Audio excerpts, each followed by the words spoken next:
All right, so happy Climate Week, Shana Tova, happy New Year, and happy fall to you all. My name is Danielle Nierenberg. I am president and co-founder of Food Tank. Food Tank is a research and advocacy organization really devoted to highlighting stories of hope and success in our food and agriculture systems.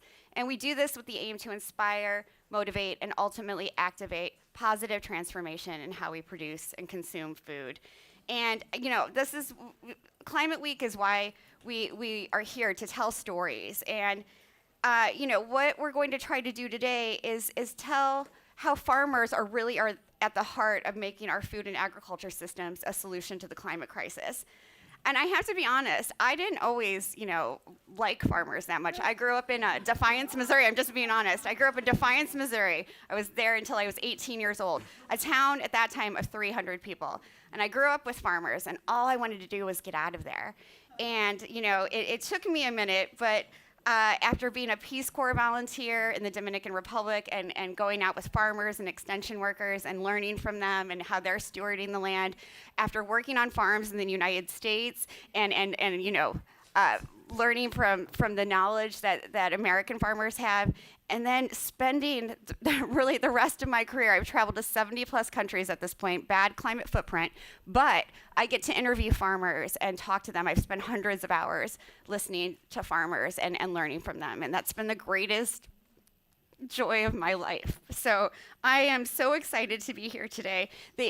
Farmers are leaders, they're innovators, they're creators. They are doing so much, and they need our respect and honor for growing the food that nourishes us all. Please give farmers a round of applause.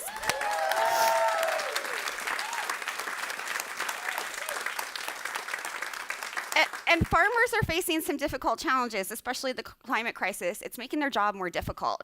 There are unpredictable weather events, more extreme weather events, floods, droughts, the whole thing. And at the same time, barriers to access to land and healthcare and paying off student loan debt are real challenges. So today, during these discussions today, we're going to talk about ways we can help farmers stay on the land and how we can grow that next generation of farmers. These conversations would not be possible if it weren't for the growing support that we're seeing from everyone in this room and online. This year, we are bringing more than 300 speakers and performers across 6 days of programming focused on the role that our food and agriculture systems play in solving the climate crisis. 5 years ago, that's not something we could say here at Climate Week. And it's really worth celebrating because it shows the power of our food and agriculture movements to push these conversations forward.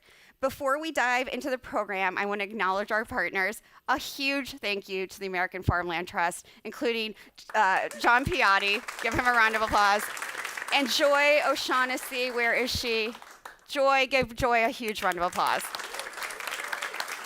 They are incredible to work with. Thanks to our hosts here at WNYC, including Ryan Wild and Chase Colpin. They deserve a huge round of applause, please. Our culinary partner, Great Performances, especially Liz Newmark, for creating delicious, sustainable, beautiful dishes that are very thoughtful. Give them a round of applause. And we can kick off the conversation with my friend John here in a minute, but I have to get some housekeeping out of the way. Today's panels and conversations are meant to be very fast-paced and dynamic. If I have to cut a speaker off or a panel short, please forgive me later. We want to hear from everyone. You'll have a chance during the delicious lunch to talk more to the panelists and to all of to one another. So.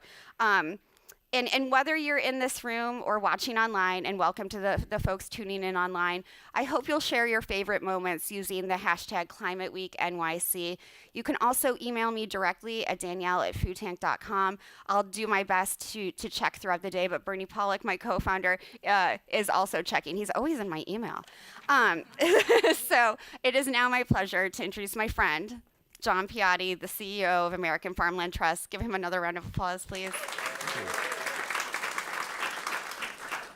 John, it's been a year, hasn't it? Yes, it's been quite a year.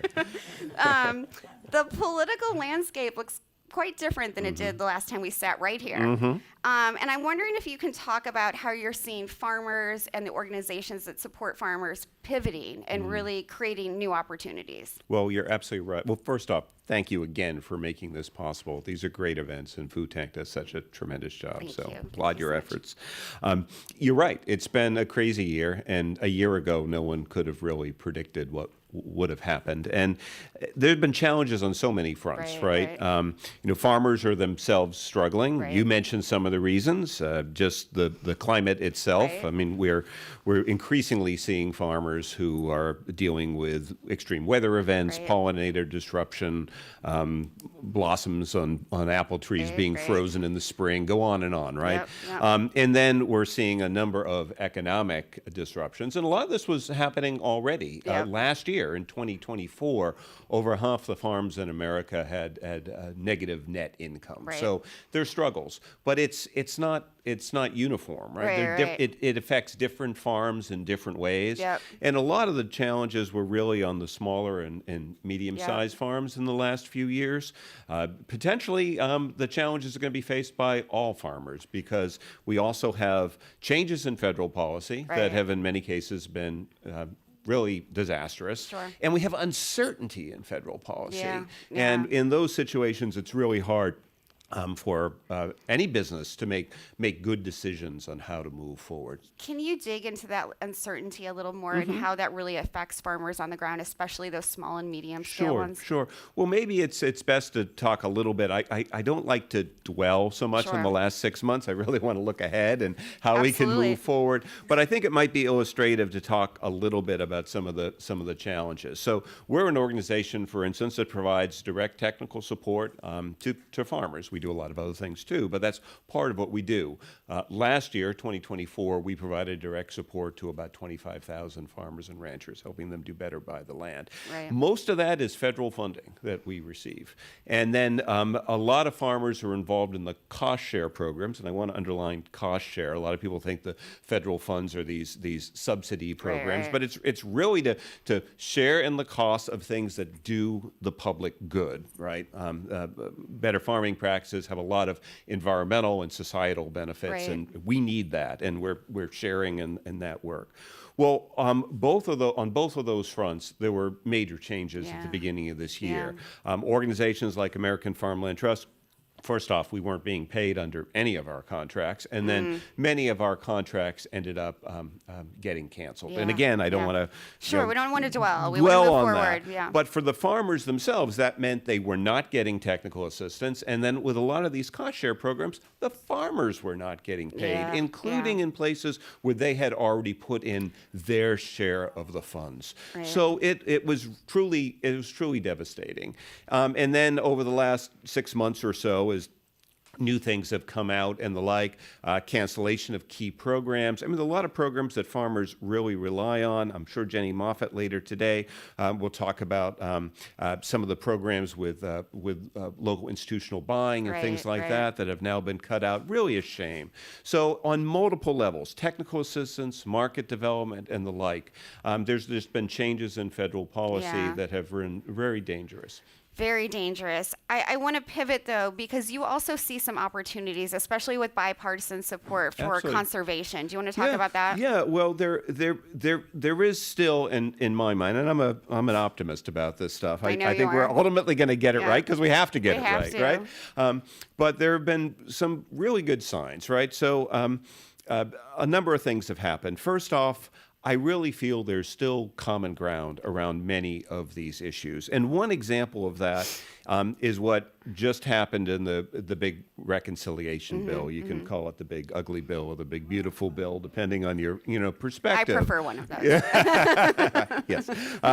But one thing that happened in that is sort of buried in the details. But as you know, there was a large amount of money for conservation programs that were embedded in the Inflation Reduction Act. And there was a movement, I'll talk about this a little later when I interview Congresswoman Pingree, because she played a big role in it. But trying to get those funds saved And even though they were IRA funds, such Biden-era funds, Sure. Democratic, a number of people worked really hard. And as a result, Republicans began to realize these are programs we've always supported. These are programs that help my constituents. And in the final analysis, the reconciliation bill ended up incorporating all of that unspent IRA money for conservation programs into the baseline of the Farm Bill. Yeah. Over $14 billion for conservation agriculture. So that's an example of, even in these crazy times, there's still common sense, common ground opportunities. In the final minute and a half we have left, I want you to talk about state leadership, because states are stepping up.